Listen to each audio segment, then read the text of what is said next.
እሺ በዛ ካልከሽ ጥሩ ነው። ከጥንት ጀምሮ የነበሩት ከአደም ጀምሮ የሚያስተምሩት የነበረው ትምህርት ኢስላም ነው። ኢስላም የቃሉ ትርጉም ሲምፕሊ መታዘዝ ማለት ነው፣ መገዛት፣ አንዱን አምላክ ማምለክ ማለት ነው። ያጂልኝ ኢስላም የሚለው ቃል አረብኛ መሆኑ አይደለም የሚፈለገው። ኢስላም ማለት ትርጉሙ መታዘዝ፣ ማምለክ፣ መገዛት ማለት ነው። አንዱን አምላክ ማለት ነው። አንዱን አምላክ የሚታዘዘው የሚገዛውና የሚያመልከው ሰው ደግሞ ሙስሊም ይባላል። በቃ ሲምፕል የሆነ ነገር ነው። ከዛ በኋላ ጥንት የነበሩ ነቢያቶች ይህን አስተምረዋል ወይ እጅና እግራቸውን ለአላህ መስጠት ነው የሚል ነገር ነው ያስቀመጠው። ለምሳሌ በሱረቱ ሉቅማን ምዕራፍ 31 ቁጥር 22 ላይ እርሱ መልካም ሰሪ ሆኖ ፊቱን ወደ አላህ የሚሰጥ ሰው ጠንካራ ገመድን በእርግጥ ጨበጠ ይላል። የሚሰጥ የሚለው የአረብኛ ቃል ዩስሊም ነው የሚለው። በሱረቱ አል ኢምራን ምዕራፍ 3 ቁጥር 20 ላይ ቢከራከሩ ፊቴን ለአላህ ሰጠው፣ የተከተሉኝ ሰዎች ደግሞ እንዲሁ ለአላህ ሰጡ በላቸዋል። እዚህ ጋር ሰጠው ለሚለው ቃል አስለምቱ ብሎ ነው ያስቀመጠው። ይሄ ነገር ባይብል ላይ ያለ ይሆን? ተከታተሉኝ ያ ጀማ። መዝሙረ ዳዊት ምዕራፍ 56 ቁጥር 12 ላይ ቃልዬ በደንብ ያዥልኝ። አምላክ ሆይ እኔ አለ የምስጋናን ስዕለት የምሰጥህ ከኔ ዘንድ ነው አለ። ስዕለት ማለት የሚሰጥ ነው፣ ራሱ ብጽዓት ነው። የምሰጥህ የሚለው የዕብራይስጡ ቃል ምንድነው? አሻሌም ነው የሚለው። ሸለም ከሚል ነው የመጣው። ታዘዘ ተገዛ ከሚል ነው የመጣው። በአረብኛ ሰለም ሲባል ራሱ ለአላህ እጅና እግር መስጠት ነው። ልብ አድርጊ፣ ልድገምልሽ። ኢስላም የሚለው ቃል ባይብል ውስጥ እንዳለ ነው የምሰጥሽ። መዝሙረ ዳዊት ምዕራፍ 56 ቁጥር 12 ላይ ነው። አምላክ ሆይ አለ እኔ አለ የምስጋናን ስዕለት ማለት ብጽዓት ነው። አጠቃላይ እኔነቴን የምሰጥህ ከኔ ዘንድ ነው አለ። የምሰጥህ ለሚለው የገባው የዕብራይስጡ ቃል አሻሌም ነው የሚለው። ስሮ ቃሉ ሸለም ነው የሚለው። ታዘዘ ተገዛ ከሚል ነው የመጣው። ልጨምር ቃልዬ፣ ልጨምር አለሽ ቃልዬ? ለኡስታዝ ቀጥል እየጻፍኩ ነው። እሰማለሁ። ማስታወሻ ማለት ነው። ሌላ አንድ ልጨምርና ሌሎቹ የሚሉት ነገር ከዛ በኋላ ደግሞ እንደገና ደግሞ እንትላለን። ያዕቆብ ምዕራፍ 4 ላይ እንደዚህ የሚል ቃል አለ። ቁጥር 7 ላይ እንግዲህ ለአምላክ ተገዙ ይላል። የዕብራይስጥ አዲስ ኪዳን ላይ ተመሳሳይ ነው የሚናገረው። ተገዙ ዲያብሎስን ግን ተቃወሙት ይላል። ተገዙ ለሚለው ቃል የገባው ቃል በተመሳሳይ በዕብራይስጥ በአዲስ ኪዳን ላይ ተገዙ ለሚለው ቃል የገባው ቃል አሽለምቱ ነው የሚለው። ልክ በቁርአን ላይ በሱረቱ ኒሳ በሱረቱ አል ኢምራን ምዕራፍ 3 ቁጥር 20 ላይ ያለው ጥቅስ ነው ያለው። አስለምቱ የሚለው ቃል አሽለምቱ ነው የሚለው የዕብራይስጥ። ሲንን ሸ ብለው ነው የሚያነቡት ዕብራይስጥ። በዕብራይስጥ ማለት ልክ ሰላም ሲል ሻሎም ነው የሚሉት እነሱ። ብዙ ጥቅሶች አሉ እንደዚህ ሊንጉስቲካል በሆነ አፕሮች ኢስላምና ሙስሊም የሚለው ቃል በቨርቭ ወይም በግስ መደብ ደረጃ የገቡ ብዙ ጥቅሶች አሉ። አሁን እየሰጠውሽ ያሉት በስም መደብ ባይኖርም በግስ መደብ ደረጃ ያሉትን ነው እየሰጠውሽ ያሉት። እንግዲህ ሌሎቹ ደግሞ ሲናገሩ እንሰማቸዋለን ኢንሻአላህ።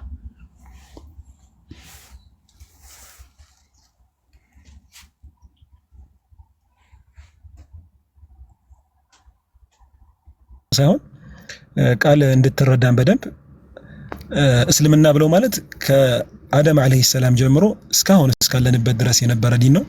ከጊዜ በኋላ የመጣ ሃይማኖት አይደለም። እንዴት ነበር እስልምናው ካልሽ ደግሞ ከድሮም ጀምሮ ጥንት የነበሩት ከኑህም አለይሂ ሰላም ጀምሮ ሌሎችም እስካሁን ድረስ እስካሉት ሲያስተምሩት የነበረው አንድና ብቸኛ የሆነውን አምላክ በብቸኝነት መገዛት እንዳለባቸውና ያ መልእክተኛ የመጣው መልእክተኛ ደግሞ ከአላህ ዘንድ የሆነ መሆኑን እንዲመሰክሩ ነው የተፈለገው። ይሄና ይሄ ብቻ ነው።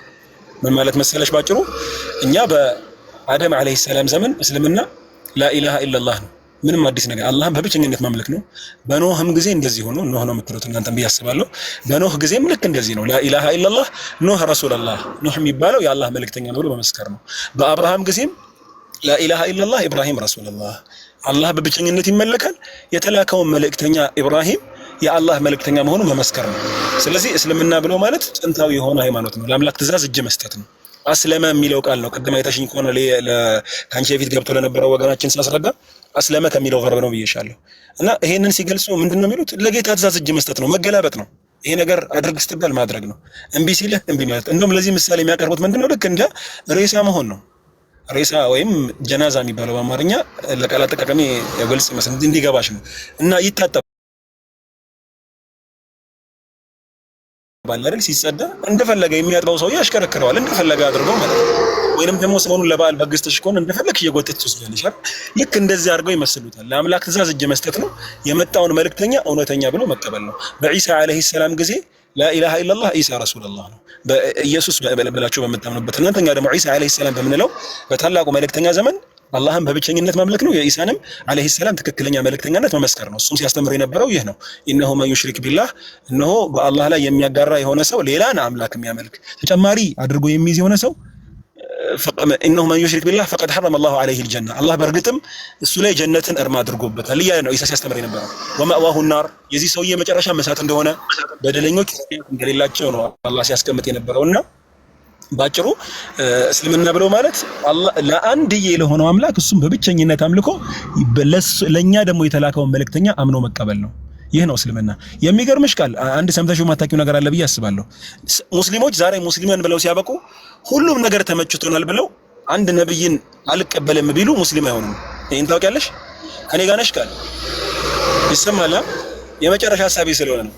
አንድ ሰው ሙስሊም ለመሆን ማለት ነው የነብዩን ሰለላሁ ዐለይሂ ወሰለም መልእክተኝነት ተቀብሎ ላኢላሃ ኢላላህ ብሎ ሲያበቃ አይደለም ዒሳ የሚባለው መልእክተኛ አይደለም፣ ወይም ደግሞ ከድንግል ማርያም በድንግልና አልተወለደም በሌላ መልኩ ነው የተወለደው እንኳን ቢል ሙስሊም አይሆንም። ሙስሊም ለመሆን ጥንት ከነብዩ አደም አለይሂ ሰላም ጀምሮ ከመጀመሪያው መልእክተኛ ከኑህ አለይሂ ሰላም ጀምሮ እስከ ረሱል አለይሂ ሰላቱ ወሰላም ያሉ መልእክተኞች ሁሉ እውነተኛ መልእክተኛ መሆኖቹ መመስከር ይጠበቅበታል።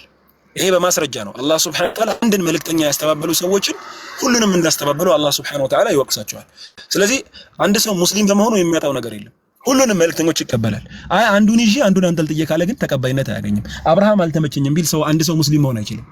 እስልምና ብለው ማለት ከመጀመሪያው አንስቶ እስከ መጨረሻ ያሉ ነብያቶችና መልእክተኞች ከአምላክ ከአላህ ዘንድ እንደመጡ መረጋገጥና ለጌታ ለአምላክ ለአላህ ትእዛዝ ብቻና ብቻ እጅ መስጠት፣ ሌሎች መልእክተኞች ሌሎች አማልክቶችን መላእክታንም ሊሆኑ ይችላሉ ጻድቃኖችን አለማምለክ አላህን በብቸኝነት ማምለክ ነውና ሰምተሽኛል ብዬ አስባለሁ። እስልምና ብለው ማለት ይሄ። ከዛ በኋላ እንትን ላለ ማለት ቪዲዮ ልክፈት ትልቁ ላይ ልሁንና ቪዲዮ ልክፈት። እሺ ራሴን በትልቁ ላርገው። ያ ጀማ መጽሐፈ ኢዮብ ምዕራፍ 22 ቁጥር 21 ላይ ያለውን እንደገና ከፍታለሁ ኡስታዝ፣ ምናልባት የማይመችህ ከሆነ በቃ እሺ ክፈት። በትልቁ ራስን አርገውና መጽሐፈ ኢዮብ ምዕራፍ 22 ቁጥር 21 ላይ ያለውን በደንብ ቃልዬ ይሄንን ነገር ያዥው ይጠቅምሻል። 22 21 ላይ ምን ይላል? አሁንም ከእርሱ ጋር ተስማማ፣ ከአምላክ ጋር ተስማማ፣ ሰላምም ይኑርህ፣ በዚያ በጎነት ታገኛለህ ይላል። ከዛ በኋላ ምን ያደርጋል? 22 21 ላይ ሰላም ለሚለው የዕብራይስጡ ቃል ያስቀመጠው ዩሻልም ነው የሚለው። ዩሻልም የሚለውን ተጫነው 7999 የሆነውን ተጫነው 7999 ስትሮንግ ነምበሩን ተጫነው። ከዛ ዛጋ የተሻል ሻላም የሚል ቃል አለ። ወደ ታች ስትወርጂ ሙስሊም ማለትም የሚለውም ራሱ ከዛ ጋር የተያያዘ ነው ይልሻል።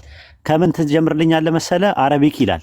ሰለም ከሚለው አረቢክ ሰለም ወደ ላይ ወጣ፣ ወደ ላይ ተገልብጦ ነው የሚታየኝ መሰለኝ ለአንተ አይ ዶንት ኖ። እሺ ከእንትን ጀምር።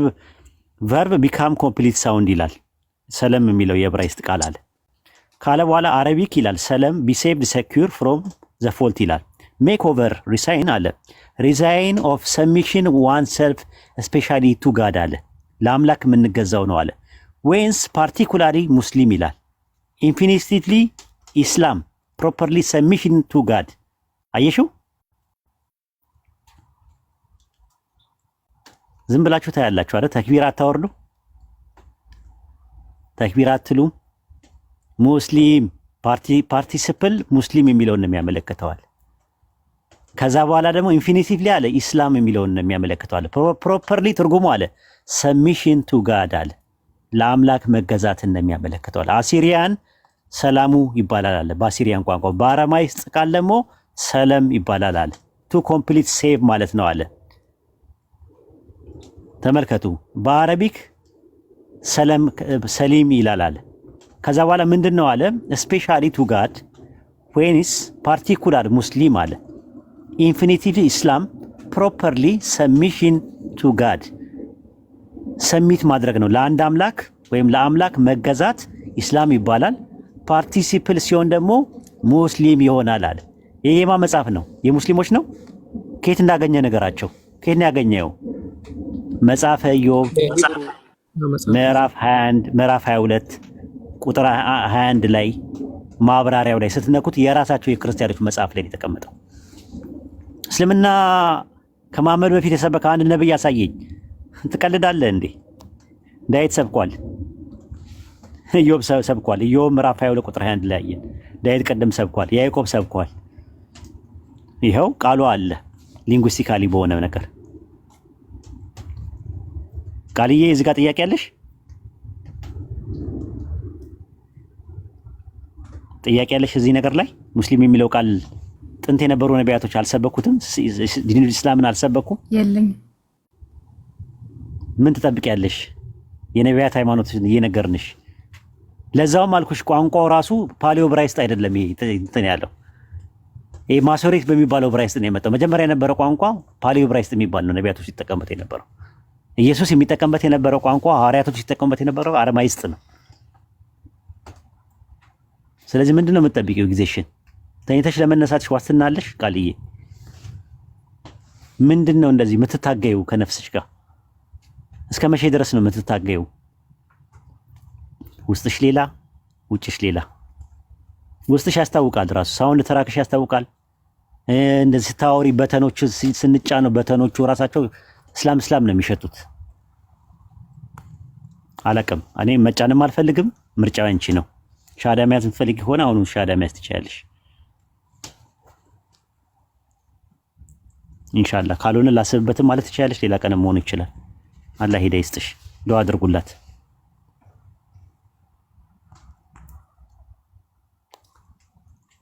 ጃቢራ አውራት አላህ ሂዳያ ይስጣት። ወላሂ العظيم ኡስታዝ አቡ ሙዓያ ሰላም አለይኩም።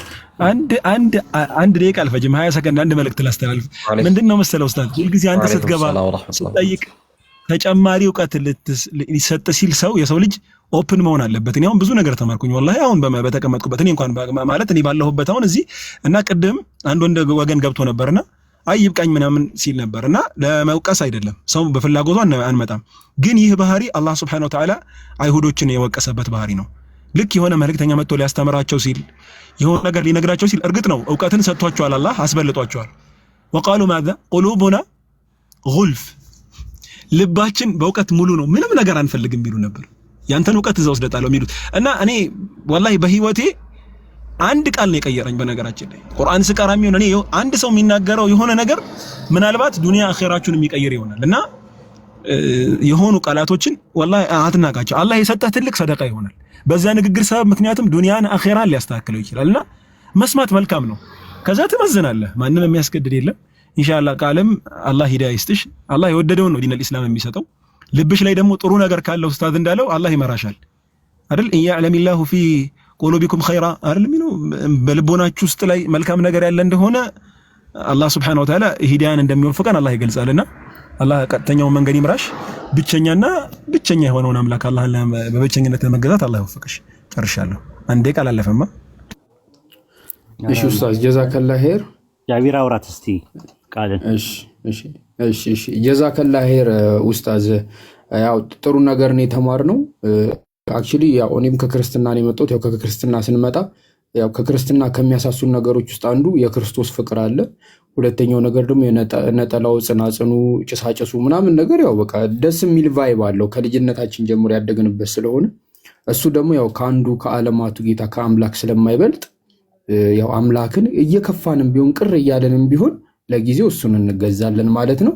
አይ ቲንክ ቃል ሌላ እንዲብራራላት የምፈልግ ነገር አለ። አሁንም ለቃል ሌላ ጥያቄ መጠየቅ እፈልጋለሁ። ቃል በመጀመሪያ በጠየኩት ጥያቄ ጥሩ ነገር ከወሰድሽ አሁንም ጥያቄ ልቀጥልልሽ፣ ፍቃድሽ ንገሪኝና እንቀጥል። ጥያቄ ቃል አለሽ? አመሰግናለሁ። አለው ልቀጥል። ጥያቄ ይሰማል? ኦኬ እሺ ትቀጥላለህ። ግን እኔ አንድ ጥያቄ ልጠይቀው ኡስታዝን በራሱ መጽሐፍ ዙሪያ አንድ ጥያቄ ልጠይቅ። በዚህ አጋጣሚ ኡስታዝ መጽሐፎች አሪፍ ናቸው። ቴንክ ዩ። ያኔ ሰዎች ሳይሰላቸው አንብበው የሚረዱት አይነት መጽሐፍ ነው እና ግን የተደበቀ እውነት በሚለው መጽሐፍ ላይ ያው እሱ የሚያወራው ስለ ነብዩ መሐመድ ነው። ነብዩ መሐመድ በመጽሐፍ ቅዱስ አለ ነው።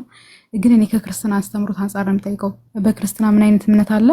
እግዚአብሔር አምላክ ነቢያትን ሲያስነሳ ከዛው ከህዝቡ ከአካባቢው ነው፣ ከዛው ከእስራኤል ውስጥ ማለት ነውና ነብዩ መሐመድ ደግሞ ከአረብ ምድር ነው የተነሱት። ስለዚህ እንዴት ነው ነብዩ መሐመድ መጽሐፍ ቅዱስ ውስጥ አለ ብለን ልንቀበል የምንችለው እንደኛ እምነት ከሆነ ማለት? ለምን እግዚአብሔር ከዛው ከህዝቡ ስለሆነ ነቢያትን የሚያስነሳው።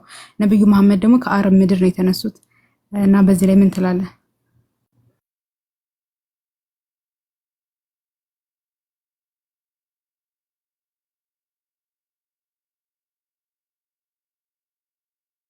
ኡስታዝ ሚዩት ላይ ነህ እያወራህ ከሆነ።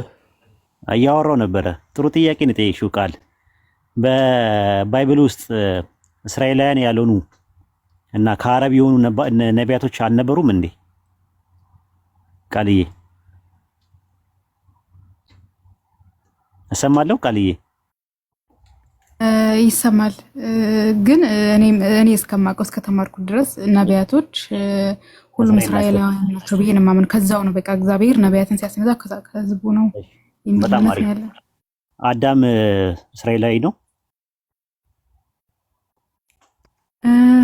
ከአዳም ከአፈር ነው። ግን አዎ ከአፈር ነው። ግን ነብይ አይደለም ነው? አይ በእኛ ነብይ አይደለም። ነብይ ነው። አዳም ነብይ ነው። ማስረጃ ሰጥሻለሁ፣ ችግር የለውም። ነብይ ነው። ቀለሚንጦስ ላይ ያለልሽ ነብይ ነው። ማስረጃ ይሰጥ፣ ይነበብ መጽሐፉ። እኔ ስለማለት እየተከፈተ ይሻላል እና አቡዬ ራስን አስፋ። እሺ ኡስታዝ ቀለሚንጦስ ላይ ውጣ ግባ። መጽሐፈ ቀለሚንጦስ እሺ፣ መጽሐፈ ቀለሚንጦስ ምዕራፍ 1 ቁጥር 40 ምዕራፍ 1 ቁጥር 40 በዚህ ስልኬ ላይ ነው ያለው። አንዴ ወደዛ ልኬ ልክፈተው። አንዴ ትንሽ ደቂቃ ስክሪንሾት ብቻ አድርጌ ወደዛ መጣሁ። ሌሎች ካላችሁም አዎ በቃ እንጠብቃለን። ችግር የለውም። ትቸኩያለሽ ቃልዬ? ችግር የለውም አለ። በቃ እሺ፣ እንጠብቅሻለን። በቃ ሰብሩ። እሺ ያጀማ። እሺ፣ እስከዛ ታፕታፕ አድርጉ፣ ኮፒ ሊንክ አድርጉ። ጥሩ ትምህርት እየተማርን ስለሆነ ለሌሎች ሰዎች ሼር አድርጉ። እንደገና ደግሞ እኛ ኢሽማኢላ የሚል የዩቲዩብ አካውንት ከፍተናል። የተለያዩ ላይቭ ሪከርዶች እንዲሁም ደግሞ ሪያክቶች ቪዲዮዎችን ከታላቁ ጋር እንለቃለን። እየገባችሁ ሰብስክራይብ፣ ላይክ ምናምን አድርጉ፣ ለብዙ ሰዎች አዳርሱ። እስከዛ ታፕታፕ ኮፒ ሊንክ አድርጉ። እሺ። እና እውነት መጣ አዲስ ቪዲዮ ለቋል። አሁን አዲስ ቪዲዮ በጣም ጥሩ ቪዲዮ። እንደ ኡስታዝ ወሂድ ለእውነት መጣ ዱዓ ብታደርግለት ደስ ይለኛል። አብሶ የአንተ ቪዲዮዎች ላይ የሚሰራቸው እንትኖች በጣም ከባድ ናቸውና ዱዓ ብታደርግለት ደስ ይለኛል። ያው አጠር ያለ ዱዓ ኡስታዝ አላህ ይቀበለው። አላህ አጅር የሚያገኝበት ያርግለት። የወንጀሉ ማበሻ አላህ ያደርግለት። እዛ ያስቀርበት። ሰበቡል ሂዳያ ብዙ ሰዎች የሚሰልሙበት ሰልመውም ደግሞ ጽናት የሚወፍቁበት አላህ ያደርግላቸው። ለሙስሊሞች ማጠናከሪያ፣ ሙስሊም ላልሆኑ ሰዎች ደግሞ አላህ ሂዳያውን ሰጥቷቸው ምኞታችንም እንቅልፋችንም ምናችንም ላኢላሃ ኢለላህ የሚለውን ገመድ ሰዎች ይዘው ከጀሃነም ነፃ እንዲወጡ ነው የምንፈልገው። ነፍሳት እንዲድኑ እንፈልጋለን። ይሄ ነው አላማችንም ኢላማችንም። ሁልጊዜ የምንናገረው ይሄ ነው። እሱ ደግሞ በዚህ ነገር ላይ ስራዬ ብሎ በሚሰራው ነገር አላህ ይቀበለው። እኔ ምን ይላል? በዛን ጊዜ እግዚአብሔር አባታችን አደም የምስጋና አክሊል መንግስትም የክብርም ከፍተኛነት አለበሰው፣ በራሱ ላይም የመንግስት አክሊል አቀናቸው። በዚያ ጊዜ አለ ንጉስነትን ነብይነትን ሰጠው፣ በክብር መንበር ላይ አስቀመጠው። ምን ሰጠው ይላል? ቃልዬ ምን ሰጠው ይላል? ነብይነትን። ግን የቀኖና መጽሐፍ ነው ተጨማሪው ነው። አዎ እኮ ታዲያ እኮ ቀኖና እኮ የኦርቶዶክስ እኮ 81 ነው የሚቀበለው። ይሄ ደግሞ መጽሐፍ በጥንት ጊዜ የነበረ መጽሐፍም ነው። ፕሮቴስታንት እነ ማርቲን ሉተር አይቀበሉት እንጂ በኋላ ላይ መጀመሪያ ቀኖና ከነበሩት ውስጥ ነው። የሮሙ ክሌመንት እኮ ነው የጴጥሮስ ተማሪ የነበረ ነው። መጽሐፉ ጥንታዊ ነገርም አለው። አንደኛ ግን እንደ ኤቪደንስ ባይሆንሽም እንደ ማስረጃ ካልሆነሽ ደግሞ እንደ መረጃ ያዩ ልጨምርልሽ። እዛው ቀለሜንጦስ ላይ ቀለሜንጦስ ምዕራፍ 1 ቁጥር 43 ላይ እዛው ላይ በዛን ጊዜ መላእክት አለ የእግዚአብሔር ቃል እንዲህ ሲል ተናገረ። አዳም ሆይ እነሆ ንጉሥ፣ ካህን፣ ነቢይ፣ መስፍን ለፍጥረት ሁሉ ገዢ ስለ አንተ በፈጠርኩት ሁሉ እንድትሆን አደረግኩ ሲል ሰሙ ይላል። አየሽው? ስለዚህ አዳም ነብይ ነው ከጥንት ጀምሮ። ያዕቆብ ዘስሩግ ሲናገር አዳም ድንግል ሔዋንን አስገኝቷልና የህይወት እናት ብሎ ጠርቷታልና እርሱ ነብይ ነበር አለ ያዕቆብ ዘስሩግ የሚባለው በእንተ ወላዲተ አምላክ በሚለው መጽሐፉ ላይ ማለት ነው። ብዙ ማስረጃዎችን መስጠት ይቻላል። አዳም ነብይ እንደነበረ ከቸርች ፋዘርስ ራሱ ቴዎፍሎስ ዘአንጾኪያ የሚባለው ምን አለ? አዳም ነብይ ነበረ ብሎ ነው ያስቀመጠው። ነብይ ነበረ ብሎ አስቀምጦታል። ብዙ ማስረጃዎችን ያስፈልጋል። ሄኖክ እስራኤላዊ ነው። ኡስታዝ እዚህ ጋር ጥያቄ ልጠይቅ? እሺ ነቢያት የሚላኩት ለህዝብ ነው አይደል? አዎ ላይሆንም ይችላል። እሺ አዳም ለየትኛው ህዝብ ነው ነብይ ተደርጎ የተላከው? ማለት የመጀመሪያ ፍጥረት ነው፣ ከሱ በፊት ፍጥረት የለም። አዎ ነብይ ማለት ይኸውልሽ፣ ነብይ የሚለው ቅድም ሳስተምር ነበር፣ አንቺ አላዳመጥሽም እንጂ ነብይ የሚለው የአረብኛ ቃል አዎ ነባይ ነው የሚባለው በግዕዝ። ነባይ ማለት ደግሞ ምንድነው የሚመጣለት? ነበ ነው በአረብኛ ነበ፣ በአማርኛ ነቢብ ነው የሚመጣለት፣ ንግግር ነው የሚመጣለት። ከፈጣሪ ኮንታክት አድርጎት ፈጣሪ ሲያናግረው ነብይ ይሆናል። ከዛ በኋላ ለህዝቦች ሲላክ መልእክተኛ ይሆናል። ግን አዳም ቤተሰብ ነበረው አይደል እንዴ? ልጆች አለ የሉትም፣ ሚስት የለውም። መመሪያውን ከማን ነበር የሚቀበለው የነበረው? ከአላህ ዘንድ ነው። ማስረጃ ይኖር የሆነ የቁርአን ማስረጃ? አዎ አለ። ራሱ ምን የሚል ሲባል አላህ ወደ አደም ኪዳንን አወረደ ይለናል። ሱረቱ ጣሃ ምዕራፍ 20 ላይ ቁጥር 115 ላይ ወደ አደምም ከዚህ በፊት ኪዳንን በእርግጥ አወረደ ይላል። አላህ ወደሱ ኪዳንን ስላወረደለት ነው። አላህ ያናገረው ነበር። ረሱል ሰለላሁ ዐለይሂ ወሰለም በሐዲስ ላይ ሲጠየቁ የአላህ ነብይ ሆይ የመጀመሪያው ነብይ ማን ነው ብሎ ጠየቀ። አቡዘር ነው እንደውም የጠየቀው። እሳቸውም አደም ነው አሉ።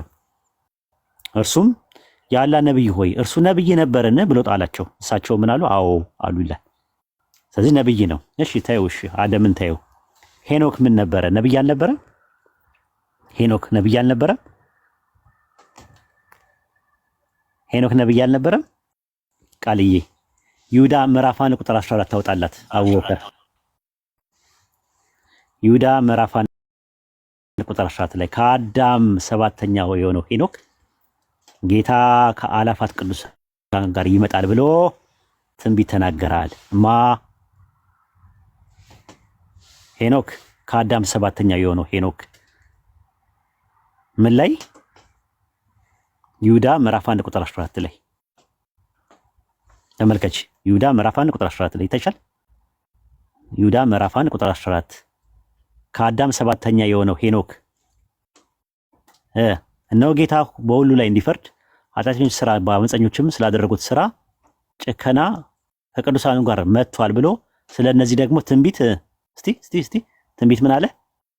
ተሸፍናለች ጸጋውን ግፈፈው ለጊዜው ትንቢት ተናገረ። ነብይ ነበረ። ልጨምርልሽ፣ አቤል እስራኤላዊ ነው አይደለም፣ ግን ነብይ ነው።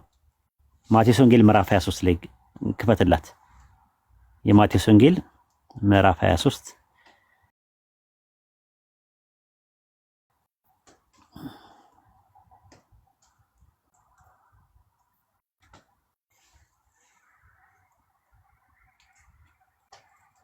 ኦኬ ቆይ ሌላ ቦታ ላይ ነው። ማርቆስ ላይ ነው ያለው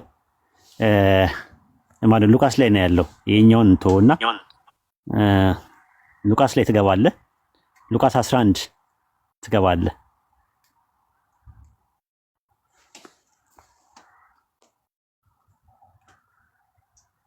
ቁጥር 50 ላይ በደንብ ያዥልኝ። ይሄንን ቁጥር 50 ላይ ዓለም ከተፈጠረ ጀምሮ የፈሰሰው የነቢያት ደም ሁሉ ይላል። ከማን ነው የሚጀምረው? ከአቤል ደም ጀምሮ በመሰዊያውና በቤተ መቅደሱ መካከል እስከ ጠፋው እስከ ዘካርያስ ደም ድረስ ይላል። የመጀመሪያው ደም የፈሰሰው የማን ደም ነው? የአቤል። ዓለም ከተፈጠረ ጀምሮ የፈሰሰው የነቢያት ሁሉ ደም ነው የሚለው የማ ከአቤል። ስለዚህ አቤል ነብይ ነው፣ ነገር ግን እስራኤላዊ አይደለም። ከአረብ ነብይ ይኖር ይሆን? እንፈልግ። ከአረብ ነብይ ይኖር ይሆን? የመጣ ነብይ ይኖር ይሆን? አዎ አብዲዩ አረብ ነው። ትንቢተ አብዲዩ ምዕራፍ 1 ቁጥር 1 ላይ አብዲዩ የሚባል ነብይ ታውቂያለሽ? አብዲዩ ከኤዶም ነው። ኤዶም አብዲዩ ኤዶም አረብ ነው። ኤዶም አረቦች ናቸው ታውቂያለሽ? ኤዶሞች። ኢዮብ ከአረብ ነው።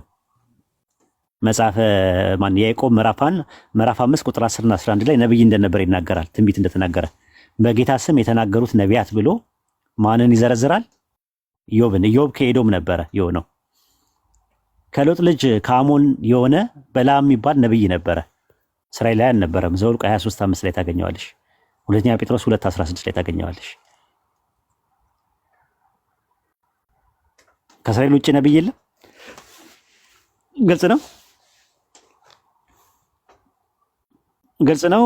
አዎ ከእስራኤል ውጭ ነብይ አለ። ስለዚህ አብላሪው በተለይ አብዲውን ኢዮብን የበለዓምን የሚባሉትን ሶስቱን ነቢያቶች አቤልን፣ ሄኖክን፣ አዳምን አብርሃም ራሱ ነብይ አይደለም? አብርሃም ነብይ ነው ብለን አናምንም። አብርሃም የእምነት አባት ነው። እሺ እናውጣ። ዘፍጥረት አውጣላት፣ ህዝብ ይመልከት። ኦሪት ዘፍጥረት ግባ። ኦሪት ዘፍጥረት ግባና አውጣላት። ኦሪት ዘፍጥረት ምዕራፍ 20 ቁጥር 7 ላይ አውጣላት። ምዕራፍ 20 ቁጥር 7 ላይ አቤሜሌክ ምን አለው ፈጣሪ? አሁንም የሰውየው ሚስት መልስ፣ ነብይ ነውና ስላንተም ይጸልያል ትድናለህ፣ ባትመልስ ግን አንተ እንድትሞት ለአንተ የሆነ ሁሉ እንዲሞት በእርግጥ እወቃለሁ ይላል። ነብይ ነውና ማን ነው ያለው? ፈጣሪ አቤሜሌክን ሲናገር ምን አለው? የሰውየው ሚስት ሳራን ውሰድ መልስለት አለው። ነብይ ነውና ስላንተ ይጸልያል። ምን ነው? ነብይ ነው። አብርሃም እስራኤላዊ ነው?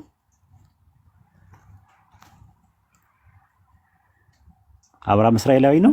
ቃልዬ አይ እውነት ለመናገር እዚህ ጋር የሰማሁት ማብራሪያ አለ፣ ግን ነብይ ስለመሆኑ አይ ማለት ነብይ የሚለው ሌላ ማብራሪያ ነው። ሌላ ምን ማብራሪያ ያለው? ነብይ ፕሮፌት ነው እኮ የሚለው። ነቪም ይላል በዕብራይስጥ ነቪም፣ ፕሮፌተስ በግሪክ ሰብስጀንት። እንደዛ ነው እንግዲህ። ብዙ ጊዜ ምንድነው መሰለሽ አያውቁም ብለው ስለሚያስቡ አይነግሯችሁም። ራሱ አያውቁም አያነቡም ብለው ነው የሚያስቡት ምዕመናኖቻቸውን። ስለዚህ ዝም ብለው መድረክ ላይ የሆነ ነገር አብርሃም ጻድቅ ሰው እንጂ ነብይ አይደለም ይላል መድረክ ላይ ሲያወራ። ካላነበበ በጣም አዝናለሁ። ግን እያነበበ ከሆነ የሚያጠፋው የምር ህዝቡ አያነብም ብሎ ያላቸውን ንቀት ነው የሚያሳየው። አያነቡም ብለው የሚያስቡት በዚህ ደረጃ ያወቁ ቀን ግን ጉዳቸው ነው የሚፈለው። ህዝቡ እየነቃ ነው። አንባቢ ትውልድ ነው የመጣው። ጠያቂ ትውልድ ነው እየመጣ ያለው። እና እንግዲህ አላህ ሂዳያ ይስጣቸው። እነሱንም መጥፎ ነገር አንመኝላቸውም። እናንተም ጥሩ ነገር ነው የምንመኝላቸው። ትፈቅድልኛለህ? አውሩ። በቃ እኔ ጨርሻለሁ። ኡስታዝ አቡ ሙአዊያም ማውራት ትችላላችሁ። አይ ቃል ልጠይቃት። አሁን የነገርከኝ ላይ ቃልን የሆነ ነገር ነቃ እንድትል ላረጋት ብዬ ስለፈለኩ ነው። እንደ ቁርአንም ቃል ይሰማል። አንድ ጥያቄ ልጠይቅሽ። ነብይ ለምንድን ነው የሚላከው? ወይም መልእክተኛ ለምንድን ነው የሚላከው?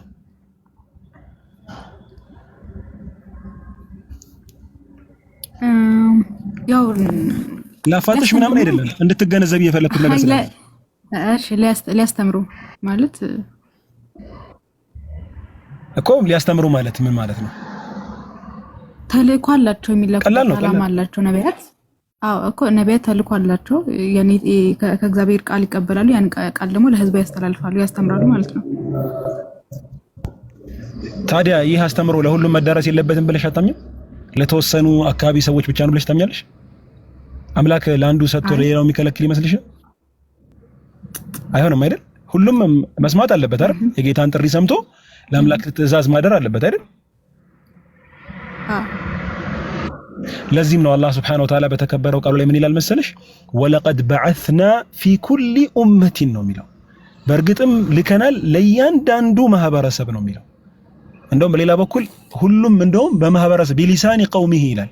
እያንዳንዱን መልእክተኛ ስንልክ በህዝቦቹ የሱ ማህበረሰብ በሚናገሩበት ቋንቋ ነው ብሎ አላህ የሚገልጸውና የላከውን መልእክት ሲናገር አን ዕቡዱላህ ወጅተኒቡ ጣጉት፣ አላህን በብቸኝነት አምልኩ ጣዖታትንም ምራቁ ስንል ለእያንዳንዱ ማህበረሰብ ነው። እና ፍትሃዊ አምላክ መቼም ፍትሃዊ ነው፣ መቼም ይሄ አይጠፋሽም። ዓላማውም ደግሞ አንድ ፈጣሪን በብቸኝነት እንዲያመልኩና እንዲገዙ ነው። የተፈጠርንበትም ዓላማ ይህ ነው። ስለዚህ መልእክተኛ የሚለው ነብይ የሚለው እሳቤ በተወሰኑ አካባቢ የተወሰነ አይደለም። አላህ የፈለገውን ሰው ይመርጣል፣ የፈለገውን ከማህበረሰቡ ይመርጣል። ብቁ ያለውን ሰው በእያንዳንዱ ቦታ ላይ ላስተምሮ ይሾመዋልና እኛ እንደ ቁርአን ምን ይላል መሰለሽ? ቅድም እንደውም አንቺ ከእናንተ መጽሐፍ በደንብ አሳይቶሻልና እቺን የመጨረሻ ላርጋትና ነብይ የሚለው ቃል ሙንቢእ ነው፣ የሚናገር ነው። የሚናገር ማለት ከአምላኩ የሚመጣለት የሚተላለፍለት መልእክት አለ። አደም ደግሞ በግልጽ እንደሚታወቀው ሌላ ወደሱ የተላከ መልእክተኛ የለም። ወደሱ የመጣለት ብዙ መልእክት አለ። ሌላው ደግሞ ነብይ የሚለው አስተምሮ የተሰጠው ወይም ዕውቀት ያለውን ለመግለጽ ይጠቀሙበታል። አስሉ ቃሉ ማለት ነው።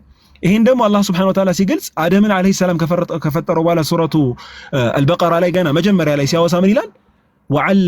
ወዐለመ አደመ አልአስማአ ኩላሃ፣ ሁሉን ነገር አስተምሮት ነበር።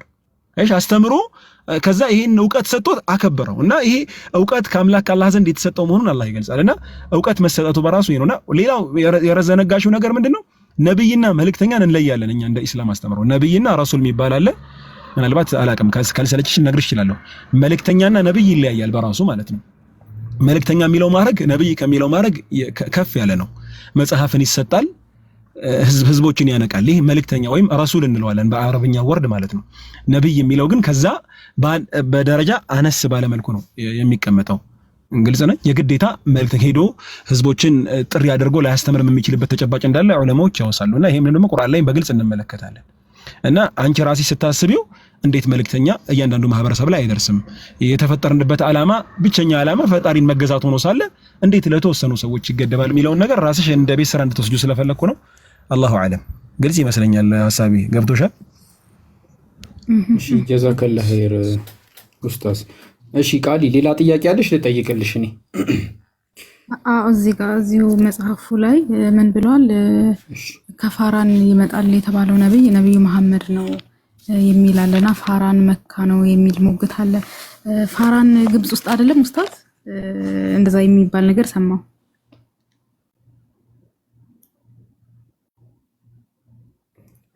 ኡስታዝ ወይ ሊቀጥሉ? እሺ ትንሽ ረፍት ላድርግ ብዬ ዞር ብዬ ነበረ። እየሰማው ነው ግን ዞር ብዬ ነበረና እንትን ሶስት ሰንሰለታማ ተራሮች አሉ የምታውቂያቸው ምናልባት ከሆነ አላውቅም። እስቲ ከሲና ልጀምርልሽና ሲና፣ ፓራን እና ሴር የሚባሉት ሰንሰለታማ ተራሮች ናቸው። ከሲና ልጀምርልሽ። ኦሪት ዘጸአት ምዕራፍ 3 ቁጥር 5 ላይ አንተ የቆምክባት ስፍራ የተቀደሰች መሬት ናትና ጫማን ከእግርህ አውልቅ ይላል። አሁን የቆመበት ስፍራ ምንድን ነው ብለሽ ብትጠይቂያቸው ክርስቲያኖችን ሲና ነው ይሉሻል። ገላትያ ምዕራፍ 4 ቁጥር 25 ላይ በአረብ ምድር ያለችው ደብረ ሲና ናት አለ። ደብረ ሲና ማለት ደብር ማለት ተራራ ማለት ነው። የግዕዝ ቃል ማውንቴን ኦፍ ሲና ነው የሚለው እንግሊዝኛው። ደብር አድባር ማለት ደግሞ ተራሮች ማለት ነው። አውጋር ማለት ደግሞ ኮረብቶች ማለት ነው በግዕዝ። ደብረ ሲና ማለት የሲና ተራራ ማለት ነው። ቤት ነው ያለችው አለ በአረብ ምድር ያለችው ደብረ ሲና። ብዙ ጊዜ ግብጽ ነበር የሚሉት የነበረ። አርኪኦሎጂካሊ ግን አላሳይ ይችላል ቪዲዮ። አሁን አርኪኦሎጂ ያገኘው ሳውዲ ውስጥ ነው ያለው። ደብረ ሲና የሲና ተራራ በአረብ ምድር ያለችው ደብረ ሲና የሚል ነገር ነው ያስቀመጠው። መዝሙረ ዳዊት ምዕራፍ 68 ቁጥር 8 ላይ ከሲና አምላክ ይላል። ከእስራኤል አምላክ ፊት ሰማያት አንጠበጥበዋል። አምላክ የእስራኤል አምላክ የሚባለው የእስራኤል አምላክ ብቻ ሳይሆን የሲናም አምላክ ነው ብሎ ነው ያስቀመጠው። መዝሙረ ዳዊት ምዕራፍ 68 ቁጥር 8 ላይ ማለት ነው። መዝሙረ ዳዊት ምዕራፍ 68 ቁጥር 17 ላይ የአምላክ ሰረገላዎች የብዙ ሺህ ናቸው፣ ጌታም በተቀደሰ ቦታ በሲና በመካከል ነውና አለ። አላሁ አክበር። ሳውዲ ሙሴ ሲመጣ በመንገድ ላይ ሲያልፍ የቆምክባት ምድር የተቀደሰች መሬት ናትና ሲና የት ናት ያለችው? ሳውዲ። ሙሳ አለይሂ ሰላም ተውራትን የተቀበለ ወይም ቶራ የሚባለውን የተቀበለ የት ነው? ሲና ላይ። ዝም ብሎ አይደለም፣ ያለ ምክንያት አይደለም የሚሆነው። እዛ ቦታ ላይ ረሱል ሰለላሁ ዐለይሂ ወሰለም አላህ ሲያስነሳ ምክንያት አለው። ኦሪት ዘኍልቍ ምዕራፍ 10 ቁጥር 12 ላይ ግቢ። የእስራኤል ልጆች ከሲና ምድረ በዳ በጉዟቸው ተጓዙ፣ ደመናው በፓራን ምድረ በዳ ቆመ አለ። ፓራን የት ናት ያለችው? ወይ ፓራን የት ነው ያለው? አረብ ማለት ራሱ ምን ማለት ነው? ምድረ በዳ ማለት ነው። ዘዋይድነስ ማለት ነው። እስማኤል በፓራን ምድረ በዳ ተቀመጠ ነው የሚለው ዘፍጥረት 21 ላይ አውጣላት። ኦሪት ዘፍጥረት ምዕራፍ 21 ቁጥር 21 ላይ እስማኤል በፓራን ምድረ በዳ ተቀመጠ ይላል። ይታይሻል? እሱም በፋራን ምድረ በዳ ተቀመጠ። እስማኤል የእስማኤል ዝርያዎች ናቸው አረቦቹ። እስማኤል በፋራን ምድረ በዳ ተቀመጠ። አዎ ከዛ በኋላ ምንድን ነው የሚለው?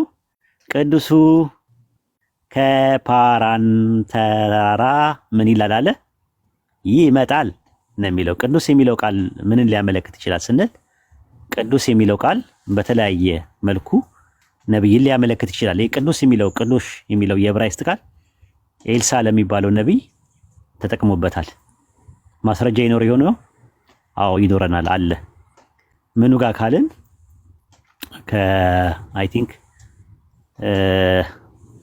አንደኛ ነገሥት ላይ እስቲ ግባ። መውጣት የግድ ሊኖርብኝ ነው ማለት ነው። እስቲ ለአንደኛ ነገሥት ላይ ቅዱስ የሚለው ቃል እሺ፣ ሁለተኛ ነገሥት 4:9 ላይ ይቅርታ፣ ሁለተኛ ነገሥት ምዕራፍ 4 ቁጥር 9 ላይ ራሱ ማለት ነው። ቅዱስ የሚለው የዕብራይስጥ ቃል ለነብይ ይጠቀምበታል። ሁለተኛ ነገሥት ምዕራፍ 4 ቁጥር 9 ላይ ይታይሻል። ምዕራፍ 4 ቁጥር 9 ላይ ለባሏም ይህም በእኛ ዘንድ ሁል ጊዜ የሚያልፈው ቅዱስ የአምላክ ሰው እንደሆነ አውቃለሁ አለች ስለ ኤልሳ ስትናገር። ኤልሳ ምን ተብሏል? ቅዱስ ተብሏል። ስለዚህ ቅዱስ ከፓራን ተራራ ይመጣል ሲል ማን ነው የሚመጣው ነው? ራሱ አምላክ ከቴማን ይመጣል አለ።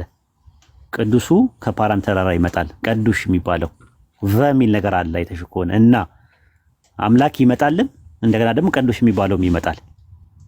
ልክ በዕብራይስጥ ያቮ ነው የሚለው። ያቮ ማለት ይመጣል ነው፣ ግን ይመጣሉ በሚል ይመጣል። ለምሳሌ ዘጸአት 18:15 ላይ ሙሴ አማቱን እንዲህ አለ፣ ህዝቡ አምላኩን ለመጠየቅ ወደ እኔ ይመጣሉ ለሚለው የዕብራይስጥ ቃል ያቮ ነው የሚለው።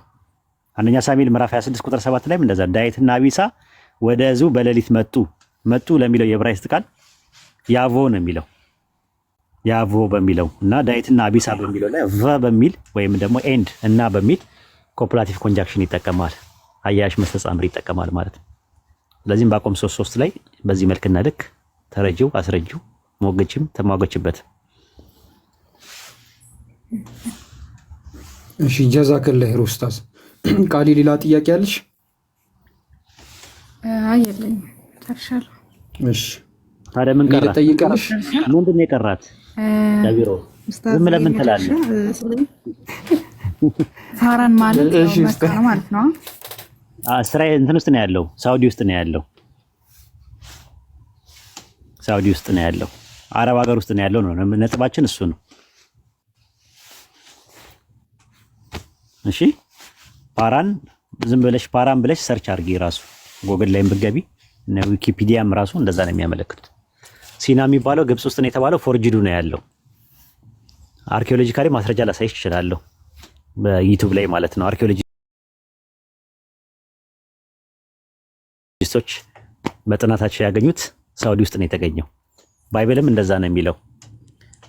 በአረብ ያለችው እስቲ ያውጣለት አቡኪ ያውጣላት ገላትያ ምዕራፍ 4 ላይ እንደዛ ነው የሚናገረው። ገላትያ ምዕራፍ 4 ቁጥር 25 ላይ አቡኪ ያውጣላት አንዴ።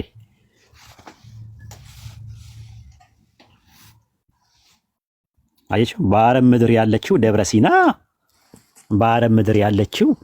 ናት አለ። በአረብ ምድር ያለችው አረብ ምድር ውስጥ ናት ያለችው ደብረ ሲና። ግብጽ ውስጥ ምናምን የሚባለው ፎርጂዱ ነው፣ ተንኮል ነው። ምክንያቱም እዛ ከሆነ ሳውዲ ከሆነ ጥያቄ ይፈጠራል። ምንድን ነው አንተ የቆምክባት ስፍራ የተቀደሰች መሬት ናትና ዘጸአት 3:5 ላይ ጫማን ከእግርህ አውልቅ ይላል። አንተ የቆምክበት ስፍራ የተቀደሰች መሬት ናትና አለ። ሳውዲ የተቀደሰች መሬት ለምንድን ነው የሆነችው? ከሙሴ በፊት ሙሴ ተውራት የሚባለውን ከመቀበሉ በፊት ገና ሲረግጣት የረገጥካት መሬት የተቀደሰች ናትና አለ። አንተ የቆምክባት ስፍራ የተቀደሰች መሬት ናትና ጫማን ከእግርህ አውልቅ ይላል። ዘጸአት 3:5 ላይ ያውጣው። የት? ሲና ላይ። ሲና ለምንድን ነው የተቀደሰች የሆነችው? የተቀደሰች ምድር የሆነችው መሬት የሆነችው ለምንድን ነው? ይታይሻል? ዘጸአት ምዕራፍ 3 ቁጥር 5 ኦሪት ዘጸአት ምዕራፍ 3 ቁጥር 5 በፔጆት ላይ ልቀቁት ኢንሻአላህ። ማን ነው የሚያወራው? ያሲያን ድምጽ ነው የሰማሁት። እሺ አየሽው? ወደዚህ ቦታ ተቀረብ። አንተ የቆምክባት ስፍራ የተቀደሰች መሬት ናትና ጫማን ከእግር አውልቅ አውጣ አለው ይላል። ለምን አለው? ለምን እዛ ሲመጣ ጫማን አውልቅ አለው? የተቀደሰች መሬት ናት። ማን የቀደሳት? ያቺ በኢስላም አስተምሮት ኢብራሂም ነው ራሱ የቀደሳት ያቺን ቦታ ማለት ነው። እና ብዙ ትምህርቶች አሉ። ሰፋ ያለ ነገር ነው ያለው። ብዙ ነው የተደበቀ እውነት ብዬ ያልኩት ለዛ ነው። ብዙ ነገር ስለያዘ ነው። ረጋ ብለሽ አንብቢና እንግዲህ የሚበጀውን ከሚፋጀው የለየሽ ነሽ። አይምሮሽ ራሱ ስሉጥ ነው ሳይሽ ምንም የሚያስቸግርሽ አይመስለኝም። ጤነኛ አይምሮ ነው ያለሽ። ረጋ ብለሽ እንትን ብለሽ ካላጋ ጨርሽ ከዚህ በኋላ ማለት ነው። በአንቺና በጌታሽ መካከል የሚያልቅ ነው ሂዳያው። እኛ ሪሳላው ማድረስ ብቻ ነው ግዴታችን ነው። አንቺ ብትቀበይ ፕሪቪሌጅ እናገኛለን፣ አጀር እናገኛለን። ባትቀበይም አጀር እናገኛለን በንያችን። ግን ከሳት እንድታመልጪ ነው የኛ እንትናችን። ሌላ ምንም የቁጥር ጉዳይ አይደለም የሚያሳስበን። ይሄ እንትን ጉዳይ አይደለም፣ ጨብጨባም አይደለም፣ ምንም አይደለም። አንቺ እንድትድኚ ነው ዋናው ነገር። ደግሞ ጣዕሙ የምታውቂው ያኔ ነው። ሱረቱን አሊ ኢምራን ምዕራፍ 3 ቁጥር 103 ላይ እንደዛ ነው የሚለው። ከእሳት ጉድጓድ አፋፍ ላይ በነበራችሁ ጊዜ ከእርሷ አዳናችሁ ነው የሚለው። ማዳን ያላህ ነው። መዳን ያንቺ ነጻ ፈቃድ ነው። ምርጫ ያንቺ ነው። ከእርሷ አዳናችሁ ነው የሚለው። ከምኑ? ከአፋፉ። አፋፉ እንዳለ ስትመለከቱ ሽርክ ነው፣ ኩፍር ነው፣ ቢድዓ ነው፣ ኒፋቅ ነው። ኩፍር ክህደት ነው ያለው። እንደዚህ እሱ ወደ እሳት የሚዳርግ ነገር ነው አፋፉ። ነገር ግን ያላህን ገመድ አጥብቃችሁ ያዝባል። ያ ላኢላሃ ኢለላህ የሚለው ገመድ ተንጠልጥሎ የምትወጪበት ነገር ነው። ስለዚህ ላኢላሃ ኢለላህ የሚለውን ገመድ ዛሬ መያዝ ትችያለሽ። ያዙ ነው የሚለው አላህ። እስቲቃማን ያመለክታል፣ ጽናትን ያመለክታል። ያ ስቴድፋስትነስ ያስፈልገዋል።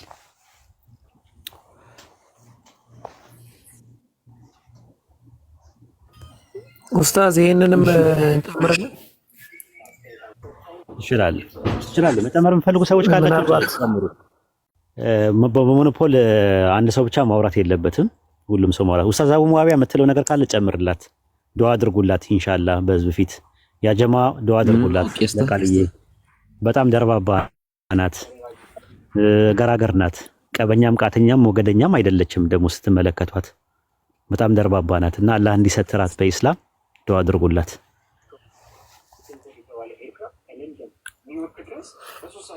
ሻይ ምናልባት ስለ ፋራን በጠየቅሽው ከሆነ ቦዝ ይሄ ዩሴቢያስ እና ጄሮም ሁለቱም ዲክሽነሪ አለው፣ የባይብል ዲክሽነሪ ዩሴቢያስ ማለት ነው። በተመሳሳይ ደረጃ ጄሮምም አለውና ልክ ገላትያ ምዕራፍ 4 ላይ በተቀመጠው መሰረት ፋራን የሚባለው ተራራ ኒር አረቢያን ዴዘርት እንዳለ ከአረቢያን ዴዘርት አጠገብ ያለ እንደሆነ በግልጽ አድርጎ አስቀምጦታል። እንደ ማስረጃ አድርጎ የሚጠቀመውም ቅድም ኡስታዝ የጠቀሰልሽ ጥቅስ ነው። ልክ ሀጀር ይዛ የሄደችው ልጅ ወይ አጋር ይዛ የሄደችው ልጅ እስማኤል እዛ ፋራን ነበር የሄደው። ሶ ኒርባይ አረቢያን ዴዘርት ያለ ከተማ ነው ብለው ዩሴቢያስ እና ጄሮም ያስቀምጡታል። እና ይሄንን ፖይንት ላንሳልሽ ብዬ ነው። ኢንሻአላህ ቀጥሉ። ምናልባት ጥያቄ ልጠይቅላት ነበረ እንትን በሉ። እንትን ጀዛከላ ኸይር። ሀሳቡ ላይ እንዳይደጋገም ጨጓራዋንም እንዳያማት ቀለል ያለ የሚበቃ ይመስለኛል ያሁኑ በዚህ ሀሳብ ላይ። እኔ ለሷ መጠይቅላት ጥያቄ ኡስታዝ ያው ነብዩ መሐመድ በነብይነት እንዳይቀበሉዋቸው ወገኖቻችን ከሚያደርጓቸው ሀሳቦች ውስጥ አንዱ ሁለት ሀሳቦች አሉ። እኔም የሚከብደኝ የነበረው በፊት የነበረው ነገር አለ። አንደኛው ነገር ምንድነው? በክርስትና ሃይማኖት የነበሩ ነቢያቶች ስቅለትን ይሰብካሉ ብለው ያምናሉ። ስቅለት እንደሰበኩ ስቅለትን እንዳስተማሩ ያምናሉና ላይክ ነብዩ መሐመድ ደግሞ ይዞት በመጡት ግልጠተ መለኮት ላይ ይሄ ነገር ኮምፕሊትሊ ውድቅ ስለሚሆን አንደኛ ነገር እዚህ ሐሳብ ላይ እንዲነሳ የፈለኩት ነገር ምንድነው? መሲህ አለ። መሲህ አይሁዳውያኖች የሚጠብቁ ከጥንት ጀምሮና በእነሱ በኩል እነሱ አይሁዳውያኖች የሚጠብቁት መሲህ ተሰቅሎ እኛን ያድነናል ብለው ይጠብቃሉ ወይ? አንደኛ ነው። ሁለተኛ አምላክስ ነው ብለው ያምናሉ ወይ? እንደገና ደግሞ የትኛው ነብይ ነው ኢየሱስ ክርስቶስ እንደሚሰቀል ያስተማረው እንደገና አምላክስ እንደሆነ ያስተማረው የሚለውን ነገር ከነብዩ መሐመድ ማለትም ከእስልምና ትምህርት ጋር ምን ያህል ይቃረናል፣ ምን ያህል ይመሳሰላል የሚለውን ነገር ነው። ሌላው ደግሞ ሁለተኛው ነገር ደግሞ ትሪኒቲ ነው፣ ስላሴ። ነብዩ መሐመድ ያው ላይክ በእስልምና ሃይማኖት ስላሴ ኮምፕሊትሊ የሚወገዝ ነገር ነው። የሃይማኖቱ የነቢያቶች መንገድ ላይ አለ ተብሎ አይታመንም አይታሰብም። እና ከዚህ አንጻር ነቢያቶች ስላሴን ሰብኳል ወይ ስቅለትን ሰብኳል የሚለውን ነገር እንዲሁ በቀላሉ ለማየት ብትሞክሩ አሪፍ ነው። አይ ቲንክ ያግዛታል ብዬ ስለማስብ ነው። ኢንሻአላህ ቀጥሉ ኡስታዝ።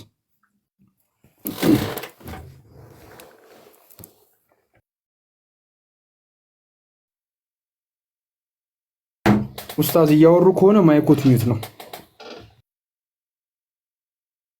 የረሳሁት ዝም ብዬ አወራለሁ። አይሁዶች የሚጠብቁት መሲህ ሰከንድ ፐርሰን ኦፍ ጋድ ነው ብለው ያምኑ። ሁለተኛው የስላሴ አባል ነው ወይም ደግሞ ሜምበር ኦፍ ትሪኒቲ ነው ብለው ያምኑ። የሆነ ከአብርሃም ከያዕቆብ ቤተሰብ ውስጥ የሚመጣ ነው ብለው ነው የሚያምኑት። ሁለተኛ ሳሙኤል ምዕራፍ 7 ቁጥር 12 ላይ ስትመለከችው አንተ በአንቀላፋ ጊዜ ከወገብ የሚወጣውን ዘርን አስነሳለሁ ነው የሚለው ፈጣሪ። መዝሙረ ዳዊት ምዕራፍ 131 ቁጥር 11 ላይም እንደዛ ነው ያለው። ያህዌ ዮዴሄ ቫፌ የሚባለው የእስራኤል አምላክ ለዳዊት ማለለት። ምን ብሎ ማለለት? ከወደ ፍሬ በዙፋን ላይ አስቀምጣለሁ ነው የሚለው። ስለዚህ የሚመጣው መሲህ ከአንዱ አምላክ በኮፕላቲቭ ኮንጃክሽን ተለይቶ የተቀመጠ ነገር ነው። መዝሙረ ዳዊት ምዕራፍ 2 ቁጥር 2 ላይ ማየት ትችያለሽ። መዝሙረ ዳዊት ምዕራፍ 2 ቁጥር 2 ላይ የምድር ነገሥታት ተነሱ አለ፣ አለቆችም በዮድሄ ቫብሄ በያህዌና በመሲሁ ላይ እንዲህ ሲሉ ተማከሩ። ምን ታሉ? ማሰሪያቸውን እንበጥስ ገመዳቸውን ከኛ እንጣላሉ ይላል። በማና በማ በያህዌና በመሲሁ ላይ ያለው። ያህዌ የሚባለው ማን ነው ስንል ዘዳግም 6:4 ላይ ያለው ዮድሄ ቫብሄ ሽማ እስራኤሉ ያህዌ ለሃይኑ ያህዌ ኻድ የተባለው እስራኤሉ ስማ አምላካችን ያህዌ አንድ ያህዌ ነውና አልሐዩል ቀዩም የሚባለው በኢስላም ከሱ አለና በመሲሁ ላይ እንዲህ ሲል ተማከሩ። ማሰሪያቸውን እንበጥስ ገመዳቸውን ከኛ እንጣል። የምድር ነገሥታት ሄሮድስና ጴንጤናዊ ጲላጦስ የካህናት አለቆችና ሐናና ቀያፋ የተቀባውን ባሪያውን ለመግደል ተሰበሰቡ ይላል ሐዋርያት ሥራ 4:27 ላይ። በቀባው በቅዱስ ባሪያው በኢየሱስ ላይ ሄሮድስና ጴንጤናዊ ጲላጦስ ከአሕዛብና ከእስራኤል ሕዝብ ጋር በዚህ ከተማ ተሰበሰቡ። ነገር ግን ሐዋርያት ሥራ ምዕራፍ 2 ቁጥር 28 ላይ እጅህና ሐሳብን እንዲሆን አስቀድመው የወሰዱት ሁሉ ፈጸሙ። ምን አደረጉ? መሲሁ ወደ ሰማይ አረገ። ከዛ በኋላ ምን አደረገ? በሰማይ የሚኖረው እርሱ ይስቃል አለ። ኢየሱስ በጣም ሳቀባቸው በአይሁዳውያኖች ሊሰቅሉ ሲመጡ፣ ያህዌም ይሳለቅባቸዋል አለ። መዝሙረ ዳዊት 2:7 ላይ ይሁ በሰማይ የሚኖረው ወደ ሰማይ ያረገው ኢየሱስ መሲሁ ማለት ነው ይስቃል አለ። ያህዌ ደግሞ ይሳለቅባቸዋል አለ። ትንቢቱ በመጻኢ ጊዜ ነው። ይነሳሉ ይማከራሉ ከማለት ይልቅ በኃላፊ ጊዜ ተነሱ ተማከሩ ነው የሚለው። ከዛ መዝሙረ ዳዊት ይሄ ነው እንግዲህ ዋናው ነገር። አሁን ተሰቅሏል አልተሰቀለም የሚለውን የሚይዝልሽ መዝሙረ ዳዊት ምዕራፍ 20 ቁጥር 6 ላይ ግባ። ሁላችሁም አዳምጡት። ይሄንን አንድ ቀን ይጠቅማቸዋል። የአይሁዳውያኖች ምጉት ነው። መሲሁ ይሰቀላል ይሞታል ብለው አይጠብቁም። መሲሁ ይመጣል ንጉስና ነብይ ነው ብለው ነው የሚያምኑት። በነብይነቱ ሪሳላ መልእክት ይኖረዋል፣ ነብይ ነው። በንጉስነቱ ደግሞ ይፈርዳል ብለው ነው የሚጠብቁት። እኛ ሙስሊሞች ደግሞ የምናምነው ደግሞ ምንድነው? ነብይነቱን ጨርሷል። አሁን ወደፊት ይመጣና ደግሞ በረሱል ሰለላሁ ዐለይሂ ወሰለም ሸሪዓ መጥቶ ይበይናል ለ40 ዓመት ማለት ይፈርዳል ብለን እናምናለን። ወይም ደግሞ በሸሪዓው መሰረት እንደነ ሱለይማን እንደነ ዳውድ ወይም እንደ ረሱል ሰለላሁ ዐለይሂ ወሰለም ሸሪዓ ይፈርዳሉ ማለት ነው። አህካሙ ምንድነው? በአህካም ማለት ነው። በሁክም በአላህ ሁክም እንትን ይላል ማለት ነው። መዝሙረ ዳዊት ምዕራፍ 20 ቁጥር 6 ላይ ያህዌ መሲሁን እንዳዳነው ዛሬ አወቅኩኝ አለ። ከሰማይ መቅደሱ ይመልስለታል በቀኙ ብርታት ማዳንም አለ። ያህዌ መሲሁን እንዳዳነው ሆሺያ ይላል። ያህዌ መሲሁን ስለሚያድነው ጥቅስ ያህዌ በመድረሻ ቀጥያ ላይ ሆሺያ ያህዌ ነው የሚለው። ስለዚህ ያሸዋ ማለት የኢየሱስ ክርስቶስ ስም ራሱ ያሸዋ ማለት ራሱ ያህዌ የሚያድነው ማለት ነው። ያህዌ አዳኝ ነው ማለት ነው ትርጉሙ። ያህ ማለት የያህዌ አብሪቬሽን ነው። ያሸዋ ይለዋል። የመሲሁን ጸሎት ያህዌ ከሰማይ መቅደሱ ይመልስለታል አለ። ምን ብሎ ነው የሚጸልየው? ዮሐንስ ወንጌል 12:27 ላይ ከዚህ ሰዓት አድነኝ ብሎ ጸለየ። ዕብራውያን 5:7 ላይ ደግሞ እርሱ በስጋ ወራት ከሞት ሊያድነው ወደሚችል ከብርቱ ጩኸትና እንባ ጋር ጸሎትና ምልጃን አቀረበ፣ ጸሎቱም ተሰማለት ይላል። ይህንን ነው አይሁዶች በዚህ መልኩ ነው የሚረዱት። ከዛ በኋላ አዲስ ኪዳን ላይ ስትመጪ ኢየሱስ ከመጣ በኋላ ሁለት አይነት ግሩፖች ነበሩ። ክርክር፣ ጭቅጭቅ ነበረ። በጳውሎስ ላይ ነው የነበረው ተሰቅሏል ይላል። በነ ጴጥሮስ ላይ ነው ያለው። እነ ኢቦንያ እነ ናዝሪያ የሚባሉ ደግሞ አልተሰቀለም የሚሉ ግሩፕ ነበረ። ተሰቅሏል የሚለው ግሩፕ ደግሞ የሆነ ሰዓት ላይ ዶሚናንት በፖለቲካ ውስጥ ሴትል ላደረገና ከዛ በኋላ የሮም ኤምፓየር ተመሰረተ። 4 ወንጌሎች ተመረጡ። ሌሎቹ አልተሰቀለም ብለው የሚያስቡት ወንጌሎች ሌሎቹ እንዲወገዱ ተደረጉ። ካናናይት ላይሆኑ ቻሉ።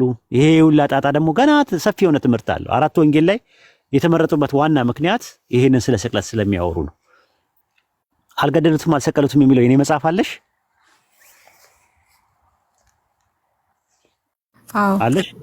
አለሽ እጅሽ ላይ አጨርሻለሁ። ኡስታዝ ታዲያ ለምን ትጠይቂኛለሽ? በይ እሱ መጽሐፍ ላይ ጠይቂኝ ከፈለግሽ። አሁን እሱ ላይ ታሪካዊ ዳራ አለው፣ ታሪካዊ ፍሰት አለው። በደንብ ከታሪክ ጋር እንትን ያለ ነገር ነው። ይሄ የነበረው ሁለት ግሩፖችን ለሁለት ለይቼ ነው ያመጣሁት። አንደኛው ግሩፕ አለ፣ ሁለተኛው ግሩፕ አለ ምናምን ብዬ አስቀምጫለሁ። እንግዲህ ምርጫው ያንቺ ነው። ራሱ ምን አይነት ተንኮል እንደነበረው ስለ ቤተክርስቲያን ያነሳነው ነገር እነዛ አልተሰቀለም ብሎ የሚያምኑ ሰዎች እንዴት ስደት እንደደረሰባቸው እንዴት መከራ እንዳደረሰባቸው እንዴት እንግዲህ በፊት የሚባለው ነገር ምንድነው? እስቲ ከነብዩ መሐመድ በፊት የታሪክ ማስረጃ አምጡ፣ ኢየሱስ አልተሰቀለም የሚል ማስረጃ አምጡ። ስናመጣ ደግሞ መናፍቃን ናቸው ብሎ አረፉት። መናፍቃን ናቸው አሉ። ናዝራውያን መናፍቃን ናቸው። እኔም ጠይቄ ነበረ። አሁን እነሱን እኔም ጠይቄ ነበረና በታሪክ ደረጃ እኔ በተለይ በቤተክርስቲያን ደረጃ ተቀባይነት እንደሌላቸው መናፍቅ እንደሆኑ አይነት አሁን እኛ መናፍቅ ናቸው አይደሉም እኮ አይደለም ነጥባችን። የለም ነው የተባልነው እኛ። መጀመሪያ ምን ተባልን? ረሱል ሰለላሁ ዐለይሂ ወሰለም ከመምጣታቸው በፊት አልተሰቀለም ብሎ ክሌም ያደረገ አንድ ግለሰብ በታሪክ ውስጥ የለም ይሉን ነበር።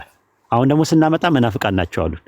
ልክ እንደ ቁርአን ማለት ነው። ቁርአን ላይ ኢብራሂምን በእሳት ውስጥ ተጣለ ይላል። ኢብራሂምን በእሳት ውስጥ ተጣለ የሚል ከባይብል ማስረጃ አምጡ ይሉ ነበር እና የለም። ስለዚህ ኬታ መጣው ይሏቸዋል። እንዴ የዓለማቱ ጌታ አላህ እኮ ነው ቁርአን ላይ የሚናገረው ስንላቸው፣ አሁን ደግሞ ታልሙድ ላይ ተገኘ ኢብራሂም ከዚህ ነው የኮረጀው ማለት ነው አሉ። እንዲህ ነው በቃ ስራቸው ሁላ ማለት ነው።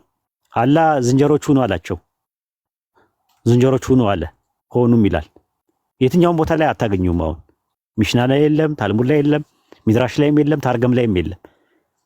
ስለዚህ አሁን ምንድነው ከየት መጣው ይልሻል። ሳይኖር ሲቀር ምን አይነት ባህሪ ያላቸው መሰለሽ? ከየት መጣ የታሪክ ማስረጃ ምናምን ነገር ይልሻል። ልክ ሲኖር ደግሞ ምን ይላሉ? ከዚህ ኮርጆ ነው ማለት ነው ይላሉ። እንዲህ አይነት ባህሪ ነው ያላቸው። ለሁለቱም የማይመች ነገር ነው ያላቸው። አንድ ሰው አንዴ ከጠመመ ጭንቅላቱን አንዴ ከደፈነው የፈለገ ማስረጃ አውቆ የተኛ ቢቀሰቀሱት አይነሳም ነገር አይነት ነው። እኛ አሁን እየተቀየርን መተናል። ለእንደዚህ አይነት ሰው እኔ ጊዜንም አላቃጥልም። እንዴ እሱ እንዲድን ብዬ ነው የምፈልገው እንጂ እኔ ምን እንትን ነው ራሱ ቢጠቀም ጀነት የሚገባው እሱ፣ ቢሰልም የሚጠቀመው ራሱ፣ ባይሰልም የሚጎዳው እሱ ነው። ፍላጎት ከሌለው እኔ ምን አታገለኝ? ምን አጨቃጨቀኝ? እኔ ጊዜ አልተረፈኝም ራሱ። ለዛ ነው አሁን እኛ የዳዋ ሲስተማችንን ቀየር ነው። ለዛ ነው ብዙ ሰው እየሰለመ ያለው። አሁን በቃ አወቅን፣ ነቃን። አሁን ዘር ባለበት ቦታ ላይ አፈር ፈርታይል በሆነበት ቦታ ላይ ነው እየዘራን ያለ ነው እንጂ ዝም ብሎ ድፍን ብሎ ምናምን ነገር ዲፌንዲንግ ሜንታሊቲ ምናምን ነገር አድርጎ ምንም እንትን የለው። ምናልባት አይምሮ ልታሸንፊ ትችያለሽ፣ ተከራክረሽ አፉ ልታዘጊው ትችያለሽ። ግን ልቡ መማረካችም ልብ አይማረክም። ልብ መማረክ የሚፈልገው በአንቺ ፍላጎት ላይ የተመሰረተ ሲሆን ብቻና ብቻ ነው። ስለዚህ መጨረሻው ምንድነው? ማዳን ያላህ ነው። መዳን ደግሞ የሰው ነፃ ፈቃድ ላይ የተመሰረተ ነው። በአዲሱ እስልምና ስሜ አይሻ ነው። ግን የገባሁት አንድ እህቴ ልካልኝ ነው ሊንኩንና እኔ ቲክቶክ ስለሌለኝ በታናሽ እህቴ ቲክቶክ ነው የገባሁት።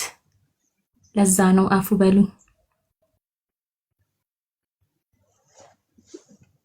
እሺ አይ ድራማ እንዳይሰሩ ብለን ነው። ብዙ ጊዜ እንደዚህ ስታረጉ ሙስሊም ሆነው በእንደዚህ ስም ገቡ ይባላል።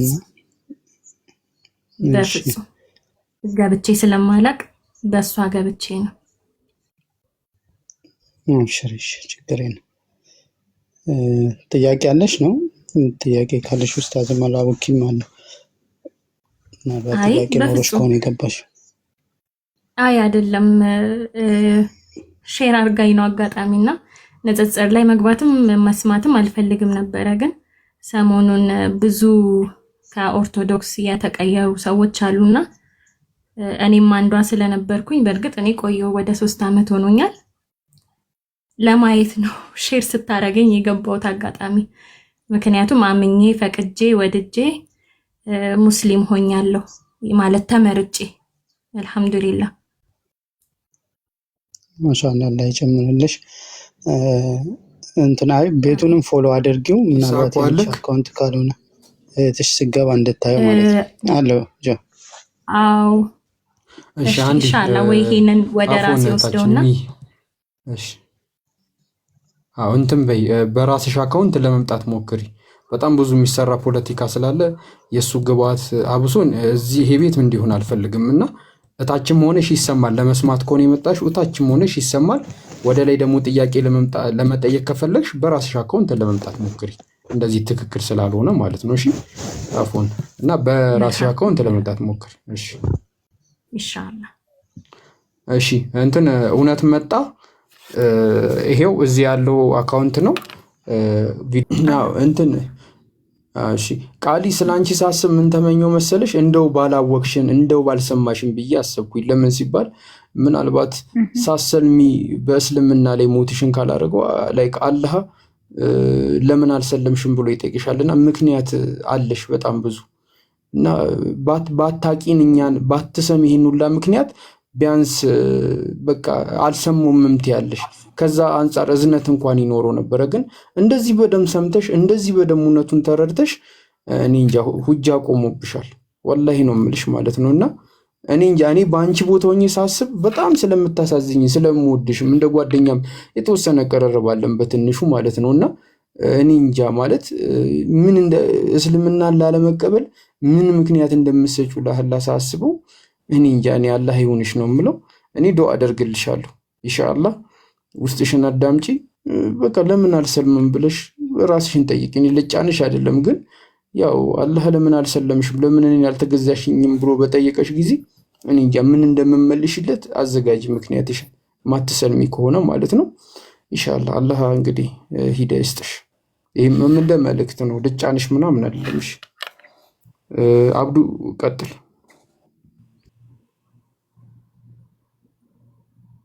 ምንነትና ማንነት የሚል እውን ኢየሱስ የባህሪ አምላክ ነው የሚል እነዚህ መጽሐፍ አሉ። የምትፈልጉ ካላችሁ አናግሩኝ። እንዲሁም ሌሎች መጽሐፎች የምትፈልጉ ካላችሁ ይሄ እስላማዊ ይሄ ሲራ ነው ስለ ነብዩ መሐመድ ሰለላሁ ዐለይሂ ወሰለም የህይወት ታሪክ እና የትም ሀገር እልካለሁ እና አናግሩኝ። ፎሎ በውስጥ አድራሻ እስኪ ከፕሮፋይል ስር ስልክ ቁጥር ያለው ዋትሳፕ፣ ቴሌግራም ማናገር ትችላላችሁ። እኔ የምገኘው አዲስ አበባ ነው። እሺ እና የትም ሀገር ይላካል። ሳውዝ አፍሪካ፣ እዚህ ዱባይ፣ ሳውዲ አረቢያ እና ሌላም አውሮፓ፣ አሜሪካ የትም ሀገር ማለት ነው። ክፍለ ሀገር አዳማ፣ ሐዋሳ፣ ከሚሴም አለ፣ ደሴ፣ ኮምቦልቻ፣ ባህር ዳር፣ ጎንደር የትም ቦታ ማዘዝ ትችላላችሁ። ይላክላችኋል ማለት ነው። አመሰግናለሁ።